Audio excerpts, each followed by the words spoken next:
논현동 시장에서 저점 대비 37.04% 반등하며 바닥을 뚫고 올라온 단지들이 속출하고 있습니다. 다 오르고 있다는 건 알겠는데 과연 지금 이 가격에 들어가도 후회하지 않을지 불안한 분들이 많으실 겁니다. 어떤 집을 골라야 5년 뒤에 웃을 수 있을까요? 오늘 신축부터 재건축 대상 구축까지 5개 단지의 실거래 데이터를 낱낱이 파헤쳐 보겠습니다. 현재 논현동 시장은 조정을 논할 단지가 단 한 곳도 없는 전방위 상승 국면입니다. 최근 3개월 거래량은 10.9% 줄고 가격도 마이너스 2.2%로 횡보 중입니다. 하지만 매수 가속도는 10.34%로 가파르게 상승하며 수요자들의 발길이 빨라지고 있습니다.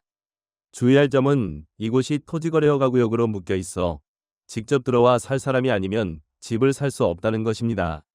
결국 자본 유입이 전면 차단된 환경 속에서도 견고한 실거주 가치를 동력 삼아 시장 전체가 상승기로 나아가고 있습니다. 이번 분석에서 주의해야 할 단지를 따로 추려내기 어려울 만큼 시장 전체가 한 방향으로 뻗어가고 있다는 뜻입니다. 그렇다면 이 치열한 흐름이 실제 동네에서는 어떻게 나타나는지 확인해 보겠습니다. 논현동은 직주 근접의 요충지이자 낡은 아파트들이 새 단장을 준비하는 과도기적 공간입니다. 먼저 아크로힐스 논현을 비롯한 준신축 단지들은 100% 지하 주차장과 뛰어난 직주 근접성을 자랑합니다. 다만 10년 차를 넘기며 내부 인테리어를 새로 해야 한다는 현실적인 불편함이 있습니다. 당장의 쾌적한 주거 환경을 포기할 수 없는 맞벌이 부부들에게 적합합니다. 반면 신동아와 동현 아파트 같은 구축 단지들은 핵심 학군과 초역세권이라는 압도적인 입지를 점유하고 있습니다. 하지만 심각한 주차난과 낡은 배관 문제라는 극한의 불편함을 매일 견뎌야 합니다. 이런 불편함을 감수하고서라도 강남 핵심 입지의 미래를 선점하려는 분들에게 알맞습니다.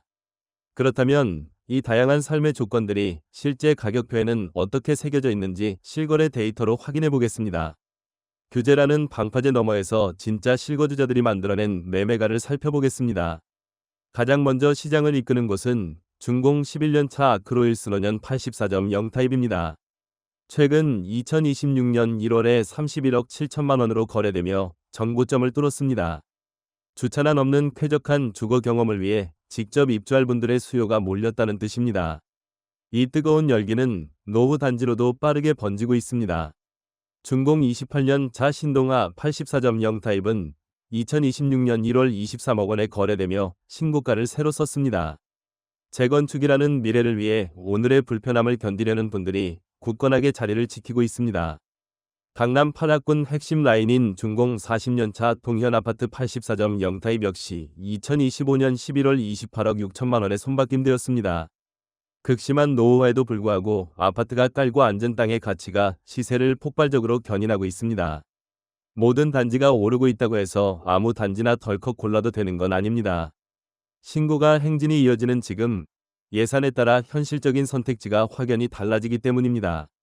투자 수요가 원천 차단된 이 시장에서 실거주자들이 스스로 선택하고 끝까지 지키는 단지가 어디인지를 전세가율이 말해줍니다.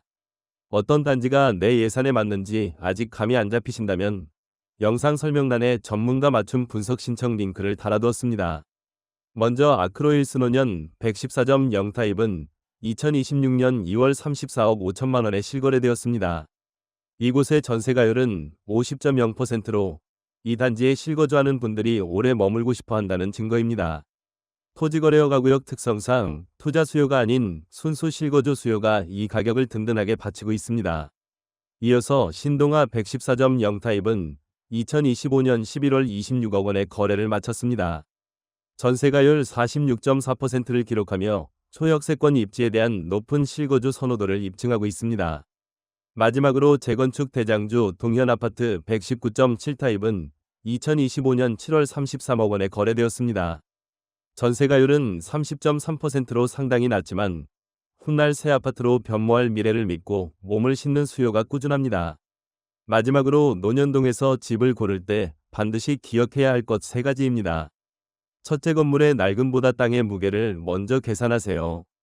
투자가 제한된 구역에서는 당장의 불편함이 오히려 훗날 새 아파트를 받을 수 있는 강력한 무기가 됩니다. 둘째, 정비사업을 기다릴 여유가 없다면 오늘 바로 살기 좋은 쾌적한 주거지를 선택하세요. 셋째, 집값 외에 집을 고치고 수리할 예비 자금을 반드시 넉넉하게 준비하세요. 실거주 의무가 있는 만큼 입주 즉시 시작될 낡은 배관과의 전쟁에 철저히 대비해야 합니다. 당장의 쾌적함을 위해 준신축을 선택하시겠습니까? 아니면 불편함을 견디고 대지 지분을 선택하시겠습니까? 오늘 분석은 데이터 브리핑이며 최종 판단은 반드시 본인 몫입니다.